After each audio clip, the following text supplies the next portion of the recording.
Hey YouTube, it's Matthew, and I'm sitting here next to my brand new Keurig that I got. It is a Keurig K-Cup series.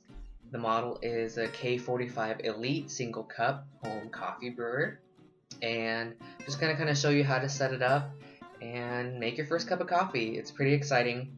And when you get it brand new in the package, it's gonna come with kind of a big welcome packet. And in that packet, there's going to be obviously your setup instructions and everything. It's going to be an owner's manual, talks about how to clean it and everything. There will be a little congratulations card that says, yay, you own a Keurig, so pat yourself on the back for that. There will also be a big novel type thing that will illustrate all the different types of coffee and tea and iced drinks and fun stuff you can make, and hot cocoa with your Keurig. So also, if yours came with a water filter, it will also give you a little note card here that says kind of all the fun instructions on how to set up the water filter. So we will go ahead and get started. It's pretty simple, doesn't take too long, so here we go. So one of the first things that you'll notice when you get your Keurig is that there really aren't a whole lot of moving parts, and the parts that do move all are completely part of the function of the actual Keurig. So first of all, I know it's a little bit tough to see, but you have a removable drip tray down here. It just slides off, and it just, it's kind of a fun drip tray. It just kind of pops right back in. It just sets in there. The other piece, obviously, is where you put the coffee cups. Is this piece right here? It just flips up, kind of opens up that little cave for you to put your K cups. And obviously, then over here, the water tank, and the water tank is basically your bread and butter. So the lid just pops off, nothing is too fastened there. So this just pops off just like that. And then your water tank also does the same. It's just held in there by two little hooks, as you can see. One right there and one right there. On the side of the Keurig, there's little grips for them. And you just line it up, and that's how you put the water tank in. Again, nothing is too securely fastened, so, don't go crazy. So the first thing they recommend you do, obviously, plug it in, and then they kind of want you to do a dry run, just to kind of, run water through the system before you actually use your coffee. So to do that, it's pretty simple. All you do is you just pop the top off here. On the inside of the tank is the max fill line, so obviously, just like it says, don't go above that. This right here is just a pressure release valve, so can't really hurt it. Just just be careful when you're putting that lid back on, or try not to break it off, obviously. But so you fill it with water, and I've already put the filter in. And so we're filling it with water. This is so exciting. So we fill it to the max fill line, and we're good. So what you're gonna do then is on the top of the button, on the top of the machine, there are some really fun buttons, and we're about to use those. So on the top of the K45 Elite series, you'll find a set of buttons. Some of the other models have digital display screens, but this one suits my needs, and it just has some fun buttons. So this top button right here is an add water button, or add water light, that will illuminate when you need more water in the Keurig. The second one down here is called a descale. So that means basically you just need to clean it. You have a heating light right here that tells you when the heating elements are working to heat your water. You have an auto off, which will power down your Keurig automatically after a certain amount of time. Your power button, and here you have, you have 3 different sizes of cups. And so with your water tank full, keep in mind you're doing a dry run, you go ahead and press the power button, and it makes some funny noises. That's because that water that we loaded into the tank is being pumped down into the heating element.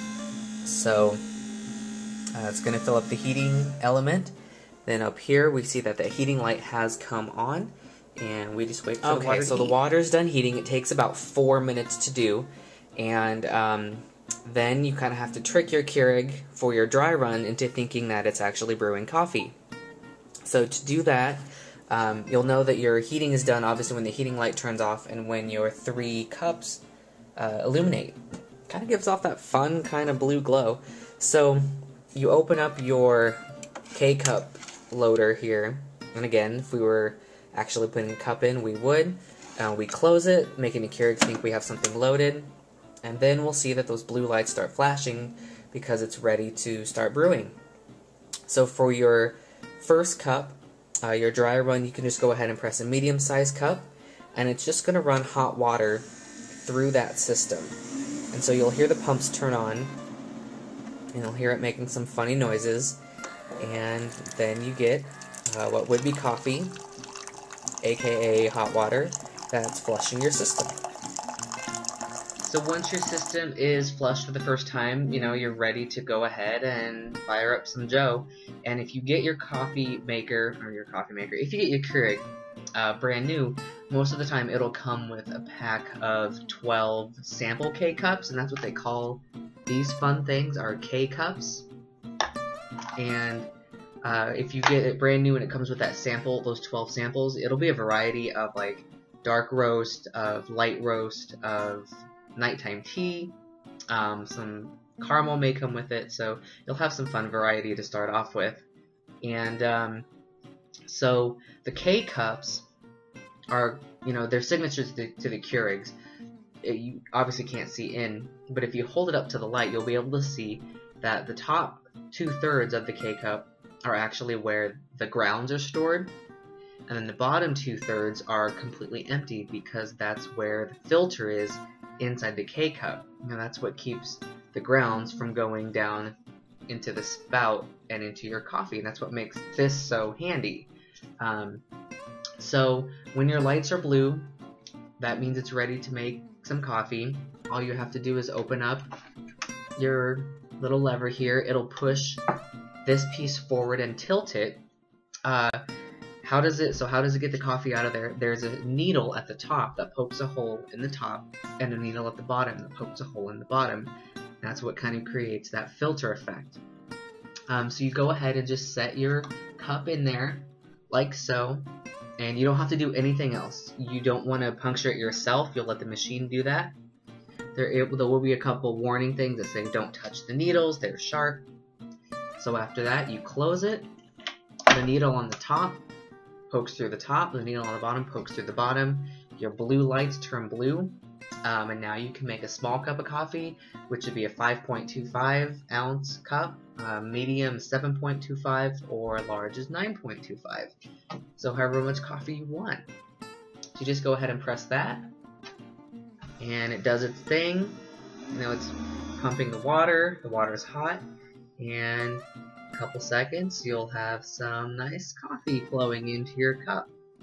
So that's basically it. Every now and then it says just to run it through with just hot water and make sure everything's, oh, see, there you go, it's that simple.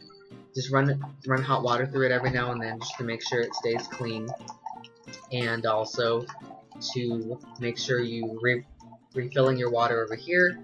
If it said that if your water sits for more than a week, just refill it and change the water out just to keep it fresh. No pun intended. But other than that, that's basically it. You'll know when it's done, because obviously your coffee will stop brewing, and then you just get to sit and enjoy a nice cup of coffee. So if you're done making coffee and it smells really good, I wish you could all be here in my dining room to help me drink this. Like I said, you have an auto off, which will power it off after a certain amount of time, or you have your power button, which just powers it down. You just open this back up and remove your K-cup, and that's basically how it's done. If you can see there, the needle poked a hole in the top, and the bottom needle poked a hole in the bottom, and that's what did that fun filter effect. So that's pretty much it. You know, every now and then you might have to empty that drip tray, but other than that, have fun with your Keurig. You can register it. They'll give you some coupons to get some discounted K-cups and such. but they have a wide variety online of different kinds of K-Cups, so enjoy. If you have any questions or comments, subscribe below, message me, comment me, and we'll see you guys later. Peace out.